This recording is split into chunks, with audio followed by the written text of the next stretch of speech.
عنصر کا ہے وہ ہے عشق مصطفیٰ، سرکار علیہ السلام کا عشق ہے۔ ڈاکٹر اقبال نے کہا تھا کہ محمد سے وفا تو لے تو ہم تیرے ہیں، یہ جہاں چیز ہے کیا لوح و قلم تیرے ہیں۔ آج عشق کی بات آتی ہے، آقا کریم علیہ السلام کے دیوانوں ذرا توجہ فرمانا، حضور محدث کبیر تشریف فرما ہے، میں سبق سنانے کی غرض سے گفتگو کر رہا ہوں، ذرا غور فرمائیے گا۔ اہل علم سے توجہ چاہتا ہوں، عشق دو چیزوں کو چاہتا ہے۔ قرآن پاک کی آیت کریمہ پڑھیے، محمد الرسول اللہ، محمد اللہ کے رسول ہیں، اور ان کے ساتھ جو ان کے صحابہ ہیں ان کا مزاج قرآن نے بیان کیا۔ پہلا مزاج یہ ہے کہ آپس میں ایک دوسرے کے لیے رحم دل ہے، اور جو دشمن اسلام ہے، جو گستاخ رسول ہے، اس کے ساتھ کوئی کمپرومائز نہیں ہے، اس کے ساتھ کوئی بھی اتفاق و اتحاد نہیں ہے۔ آج جو بولی جا رہی ہے اس کو آپ مد نظر رکھیے، اور بریلی شریف کے قائد ملت کے دامن کو تھامے، اور علماء اہل سنت جو اعلیٰ حضرت کے مسلک کی پاسبانی کر رہے ہیں ان کو دل سے لگائے رہے۔ اگرچہ فساد مچانے والے آپ سے کہتے رہے فلاں عالم فسادی ہے، فلاں مولوی فسادی ہے، ہم نے کہا فسادی وہی ہے جو اتحاد کی بولی بول رہا ہے، اور وہ فسادی رہی ہے وہ تو صحابہ کرام کی روش پر ہے جو دونوں میں تفریق کر کے بتا رہا ہے، اور یہ کہہ رہا ہے الحمدللہ دشمن احمد پر شدت کیجئے، ملحدوں کی کیا مرفت کیجئے، غیظ میں چل جائے بے دینوں کے دل، یا رسول اللہ کی کثرت کیجئے۔ نعرہ تکبیر، نعرہ رسالت۔ بس میں روئے سخن اہل ممبر کی طرف موڑ رہا ہوں، یہاں اگر ممبر پہ معاف کیجئے گا، میرا مقصود کسی کی گستاخی نہیں، مگر اسی ممبر پہ آپ تلاش کریں گے تو بہت سے ایسے بھی نکلیں گے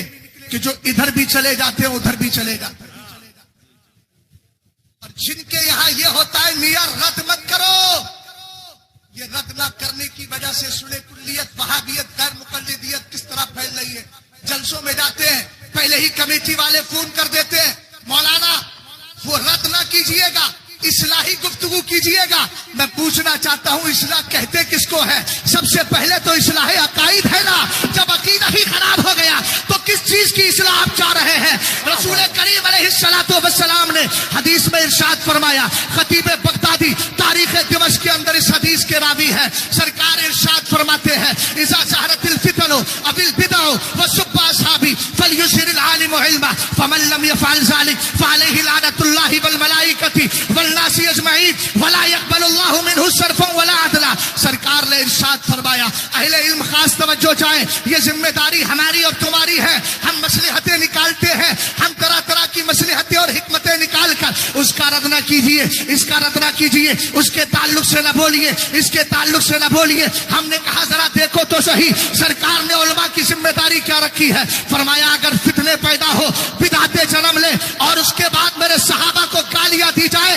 عالم پر فرض ہے اعلیٰ حضرت کی زبان میں بولوں تو میرا امام کہتے ہیں رد بد مذہبہ فرض ہے، اور ایک جگہ فرض اعظم کہا ہے۔ اگر آپ یہ نہیں سمجھ رہے ہیں تو آپ بڑی آسانی سے سمجھنے کے لیے کوشش کیجیے گا۔ آپ کی یہاں مسجدیں ہوتی ہیں، اگر کوئی متولی ہے، کوئی صدر ہے، کوئی ٹرسٹی ہے، اگر مسلکی اعلیٰ حضرت کو جاننا چاہتے ہیں تو تقاضۂ مسلکی اعلیٰ حضرت یہ ہے، آپ کسی مولوی کے لیے یہ شرط بعد میں لگائیے گا کہ وہ لمبا چوڑا ہو، حسین و جمیل ہو، لیکن اس سے پہلے یہ شرط لگائیے کہ ممبر رسول پہ کھڑے ہو کر بد مذہبوں کا رد کرتے ہو کہ نہیں کرتے ہو۔ یہ شرط لگائے جس دن تمہاری مسجدوں کے اندر بد عقیدہ لوگوں کا شد و مت کے ساتھ رد ہوتا رہے گا۔ میں یہاں ذمہ دار اسٹیج سے کہہ رہا ہوں اور آپ تک یہ پیغام پہنچانا چاہتا ہوں، انشاءاللہ صلح کلیت مردہ نظر آئے گی، اور وہ مولوی بھی صلح کلی جو صلح کلیت کو عام کرتے ہیں وہ